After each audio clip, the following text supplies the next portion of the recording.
പ്രിയപ്പെട്ട എല്ലാ സുഹൃത്തുക്കൾക്കും LED സെൻറ്ററിൻ്റെ പുതിയൊരു വീഡിയോയിലേക്ക് സ്വാഗതം. ഇന്നത്തെ ഈ ഒരു വീഡിയോയിൽ ഞാൻ പരിചയപ്പെടുത്തുന്നത് ഒരു ബ്ലൂടൂത്ത് RGB കൺട്രോളറാണ്. നിങ്ങൾ ഈ വീഡിയോയിൽ കാണുന്ന പ്രൊഡക്റ്റാണ് ബ്ലൂടൂത്ത് RGB കൺട്രോളർ. ഇതിനോട് ചേർന്ന് തന്നെ 120 LED പെർ മീറ്ററിൽ വരുന്ന 12 വോൾട്ടിൽ വർക്ക് ചെയ്യുന്ന RGB LED സ്ട്രിപ്പ് കണക്ട് ചെയ്തിട്ടുണ്ട്. ഈ ഒരു സ്ട്രിപ്പ് ഈ ഒരു കൺട്രോളറിൽ കണക്ട് ചെയ്ത് എങ്ങനെയാണ് വർക്ക് ചെയ്യുന്നതെന്നുള്ളതും ഇതിൻ്റെ ഫീച്ചേഴ്സുമാണ് ഇന്ന് നമ്മൾ പരിചയപ്പെടാനായിട്ട് പോകുന്നത്.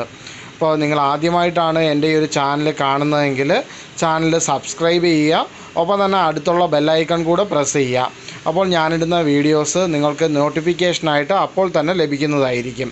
കൂടാതെ ഈ വീഡിയോയിൽ പരിചയപ്പെടുത്തുന്ന പിക്സൽ LED സ്ട്രിപ്പ് അല്ലെന്നുണ്ടെങ്കിൽ RGB സ്ട്രിപ്പ്, RGBയുടെ ഈ ഒരു കൺട്രോളർ ഒക്കെ നിങ്ങൾക്ക് വാങ്ങിക്കുവാൻ താല്പര്യമുണ്ടെങ്കിൽ കൊറിയറായിട്ട് എവിടെ വേണമെങ്കിലും ഇത് അയച്ചു തരാനായിട്ട് കഴിയുന്നതാണ്.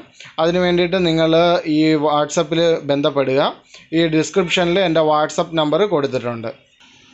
RGBയുടെ സ്ട്രിപ്പ് കൺട്രോൾ ചെയ്യാൻ വേണ്ടിയിട്ട് വേറെയും കൺട്രോളേഴ്സ് അവൈലബിൾ ആണ്. ഈ പരിചയപ്പെടുത്തുന്നത് ബ്ലൂടൂത്തിൽ മൊബൈൽ ആപ്ലിക്കേഷൻ വഴി വർക്കാവുന്നതാണ് എന്നുണ്ടെങ്കിൽ ഇത് IR സിഗ്നൽ ഉപയോഗിച്ച് റിമോട്ടിൻ്റെ സഹായത്തോടുകൂടി വർക്കാവുന്നതാണ്.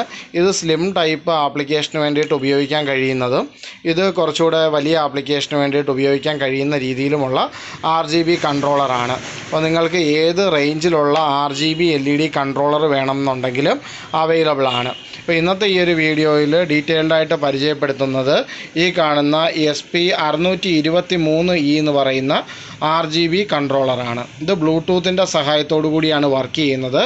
12 വോൾട്ട് DC ആണ് ഇതിനകത്ത് ഇൻപുട്ട് കൊടുക്കാനായിട്ട് പറ്റുക. ഇതിനകത്ത് ഔട്ട്പുട്ടിൽ നമുക്ക് കണക്ട് ചെയ്യാൻ പറ്റുന്നത് 12 വോൾട്ട് DCയിൽ വർക്കാവുന്ന RGB LED സ്ട്രിപ്പാണ്. ഇവിടെ ഞാനിവിടെ നിങ്ങൾക്ക് ഡെമോ കാണിച്ചു തരുന്നത് 1 മീറ്ററിൽ 60 LED വരുന്ന ടൈപ്പ് നല്ല ബ്രൈറ്റ്നസ് ഉള്ള RGB LED സ്ട്രിപ്പാണ്. ഈ ഒരു കൺട്രോളർ കിട്ടിക്കഴിയുമ്പോഴത്തേക്കും ഇതിനകത്തൊരു QR കോഡുണ്ട്. ആ QR കോഡ് ഏതെങ്കിലും ഒരു QR കോഡ് സ്കാനിങ് ആപ്ലിക്കേഷൻ ഉപയോഗിച്ച് സ്കാൻ ചെയ്ത് കഴിഞ്ഞാൽ നിങ്ങൾക്കിത് പ്ലേ സ്റ്റോറിൽ പോയി ഇതിൻ്റെ ആപ്ലിക്കേഷൻ ഡൗൺലോഡ് ചെയ്യാനായിട്ട് സാധിക്കുന്നതാണ്. ബലാനെക്സ് എന്നാണ് ഈ ഒരു ആപ്ലിക്കേഷൻ്റെ പേര്. അതിനകത്തുള്ള ഫങ്ഷൻസ് കാര്യങ്ങളൊക്കെ ഞാൻ കാണിച്ചു തരാനായിട്ട് പറ്റും. ഈ ഒരു കൺട്രോളർ ഈ ഒരു സ്ട്രിപ്പിനകത്തേക്ക് കണക്ട് ചെയ്യുമ്പോൾ ഇവിടെ ഒരു ചെറിയ ആരോ മാർക്ക് കാണാനായിട്ട് പറ്റും. അത് ഇവിടെ കാണുന്ന പ്ലസ്സിന് നേർക്ക് വരുന്ന രീതിയിൽ വേണം ഇത് കണക്ട് ചെയ്യാനായിട്ട് വേണ്ടിയിട്ട്. ഇത് ഓപ്പൺ ചെയ്ത് കഴിയുമ്പോഴത്തേക്കും ഇങ്ങനെയാണ് ഉണ്ടാവുക. ഇതിനകത്തേക്ക് പ്രസ് ചെയ്ത് കയറ്റിയിടുകയാണ് ചെയ്യുന്നത്. ഈ ഒരു ഫോണിൽ ബലാനെക്സ് എന്ന് പറയുന്ന ഈ ഒരു ആപ്ലിക്കേഷൻ ഇൻസ്റ്റാൾ ചെയ്തിട്ടുണ്ട്. ആപ്ലിക്കേഷൻ ഇൻസ്റ്റാൾ ചെയ്ത് കഴിയുമ്പോഴത്തേക്കും ഇങ്ങനെ ഒരു ഇൻ്റർഫേസാണ് ലഭിക്കുക. ഓപ്പൺ ചെയ്ത് കഴിയുമ്പോഴത്തേക്കും ഇതിനകത്ത് ഫസ്റ്റ് പ്രോസസ്സ് എന്ന് പറയുന്നത് ഡിവൈസ് ആഡ് ചെയ്യുക എന്നുള്ളതാണ്. അപ്പോൾ ഇത് ബ്ലൂടൂത്ത് ഡിവൈസ് ആയതിനെ കൊണ്ട് നമ്മൾ ആദ്യമേ തന്നെ ഡിവൈസിൻ്റെ ബ്ലൂടൂത്ത് ഓൺ ആക്കണം. അപ്പോൾ ഇവിടെ ബ്ലൂടൂത്തിൻ്റെ സിമ്പലിൽ പ്രസ് ചെയ്തിട്ട് നമുക്ക് ബ്ലൂടൂത്ത് ഓൺ ആക്കാവുന്നതാണ്. പക്ഷേങ്കിൽ അതിനകത്ത് ലോങ് പ്രസ് ചെയ്ത് പോയിട്ട് നമുക്ക് ഈ ഒരു ഡിവൈസ് അവിടെ പെയർ ചെയ്യാനായിട്ട് സാധിക്കത്തില്ല. ആപ്ലിക്കേഷൻ്റെ ഉള്ളിലാണ് ഇത് ആഡ് ചെയ്യാനായിട്ട് കഴിയുന്നത്. അപ്പോൾ ഇത് ഓൺ ആക്കിയ ശേഷം മാത്രമാണ് അത് ആഡ് ചെയ്യാനായിട്ട് കഴിയുക. അപ്പോൾ ഈ ഒരു സ്ട്രിപ്പ് കൺട്രോളർ ഓൺ ആക്കാം. അതിന് വേണ്ടിയിട്ട് ഞാനിവിടെ 12 വോൾട്ടിൻ്റെ ഒരു സപ്ലൈയിലാണ് ഇത് കൊടുത്തിരിക്കുന്നത്. ഈ ഒരു 12 വോൾട്ട് സപ്ലൈയിൽ നിന്ന് കൺട്രോളറിന് സപ്ലൈ കൊടുത്തിട്ടുണ്ട്. ഒപ്പം തന്നെ അതിൻ്റെ ഔട്ടിലേക്കാണ് സ്ട്രിപ്പ് കണക്ട് ചെയ്തിരിക്കുന്നത്. ഇനി അത് ഓൺ ആക്കിയിട്ട് ഇത് ആഡ് ചെയ്യാൻ നമുക്ക് നോക്കാം. ഇവിടെ ഈ ഒരു സ്ട്രിപ്പിന് പവർ ഓൺ ആക്കിയിട്ടുണ്ട്.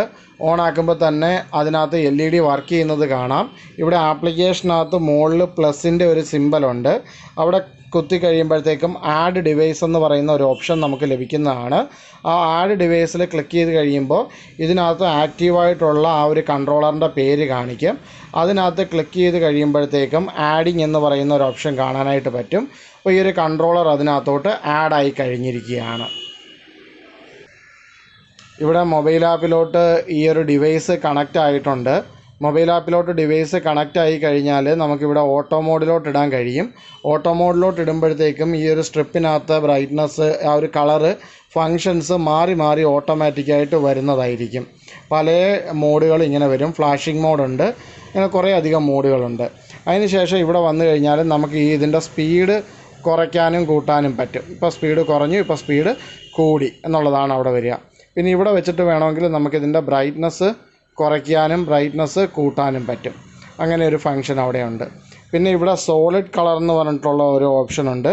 അവിടോട്ട് പോയി കഴിഞ്ഞാൽ ഈ ഒരു സ്ട്രിപ്പ് നമുക്ക് ഇപ്പോൾ റെഡ് കളറിൽ വേണമെങ്കിൽ റെഡ് കളറിൽ, ഗ്രീനിൽ വേണമെങ്കിൽ അങ്ങനെ, ബ്ലൂവിൽ വേണമെങ്കിൽ അങ്ങനെ, യെല്ലോ, മജന്ത, സിയാൻ, പിന്നെ വൈറ്റ്, അങ്ങനെയുള്ള കളറുകളിലൊക്കെ നമുക്കിതിനെ മാറ്റാനൊക്കെ ആയിട്ട് പറ്റും. അപ്പോൾ ഈ ഒരു രീതിയിലാണ് ഇതിനകത്ത് ഈ ഒരു കളർ വീൽ ഉപയോഗിച്ചിട്ടും നമുക്ക് അതിൻ്റെ കളറ് കാര്യങ്ങളൊക്കെ ചേഞ്ച് ചെയ്യാനൊക്കെ പറ്റുന്നതാണ്. ഇത്രയുമാണ് ഇതിനകത്തുള്ള ഫങ്ഷൻസ് കാര്യങ്ങളൊക്കെ വരുന്നത്. അപ്പോൾ ഈ ഒരു കൺട്രോളർ ആർക്കെങ്കിലും വാങ്ങുവാൻ താല്പര്യമുണ്ടെങ്കിൽ നിങ്ങൾ ഡിസ്ക്രിപ്ഷനിലുള്ള നമ്പറിൽ കോൺടാക്റ്റ് ചെയ്യുക. പിന്നെ ഈ ഒരു ചാനൽ നിങ്ങൾ സബ്സ്ക്രൈബ് ചെയ്യുക, ബെല്ലൈക്കൺ കൂടെ പ്രസ് ചെയ്യുക. അപ്പോഴാണ് നിങ്ങൾക്ക് ഞാനിടുന്ന വീഡിയോസൊക്കെ നോട്ടിഫിക്കേഷനായിട്ട് ലഭിക്കുകയുള്ളൂ. ഓക്കെ, അടുത്തൊരു വീഡിയോയുമായിട്ട് ഉടൻ തന്നെ കാണാം. അടുത്ത വീഡിയോ വരാൻ പോകുന്നത് RGB സ്ട്രിപ്പും പിക്സൽ സ്ട്രിപ്പും തമ്മിലുള്ള ഒരു ഡിഫറൻസ് ആണ് കാണിക്കാൻ പോകുന്നത്. നിങ്ങൾ ഉറപ്പായിട്ടും ചാനൽ സബ്സ്ക്രൈബ് ചെയ്ത് പ്രോത്സാഹിപ്പിച്ചാലാണ് തുടർന്ന് വീഡിയോസ് ഇടാനുള്ള ഒരു മനസ്സ് നമുക്കുണ്ടാവുക.